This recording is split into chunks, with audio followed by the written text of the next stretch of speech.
Early beaches are reopening more than a week after that massive oil spill along the Orange County coastline. Well, now officials are vowing to hold those responsible for the ecological disaster accountable. KCO 9's Orange County reporter Michelle Geely live in Huntington Beach with the very latest. Michelle? That's right. The California Attorney General was here to announce that the state's Department of Justice will be investigating this oil spill. This, of course, in addition to local officials and the feds who are handling separate investigations. Now, AG Rob Bonta also seemed to indicate that he has the power to keep the pipeline in question shut down for the protection of the public as well as for the protection of the environment. The surf is back in Surf City. The oil spill resulted in 8 days of beach closures in Huntington Beach. But Monday at 6 a.m. after clean water samples, the waves reopened to the delight of surfers and others who wanted to get their feet wet. It's crystal clear. I haven't seen one blob of oil anywhere. You can see the shorelines. I don't see anything. It's you can almost drink it. A lack of oil is what Senator Alex Padilla and Attorney General Rob Bonta observed as they flew along the coast as part of a briefing Monday afternoon. We understood that there was a time a few days ago when the oil during flyovers on the water was visible.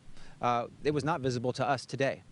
That is a sign of improvement. That's a sign of progress in the right direction. Senator Padilla has called on the Department of Transportation to investigate repeated safety violations of the pipeline's owner. The amount of oil that spilled is still unclear. This is still an active scenario.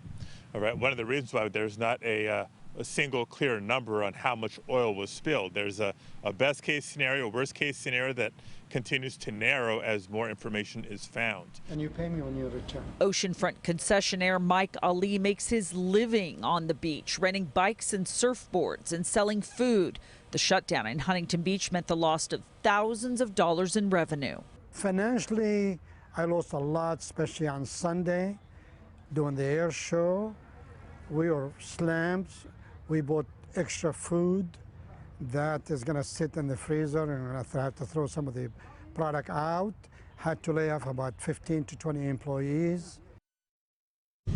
And just to the south of us in Newport Beach, all of the beaches there were open today at 2 o'clock. We also want to mention that the California State Assembly has formed a brand new committee. They made this announcement as well this afternoon, saying that they are going to test the water along the coast between Sunset Beach and Laguna Beach twice a week to ensure that the public is safe. That's the latest live here in Huntington Beach. I'm Michelle Geely. Back to you. All right, Michelle, thank you so much. Well, as we've been showing you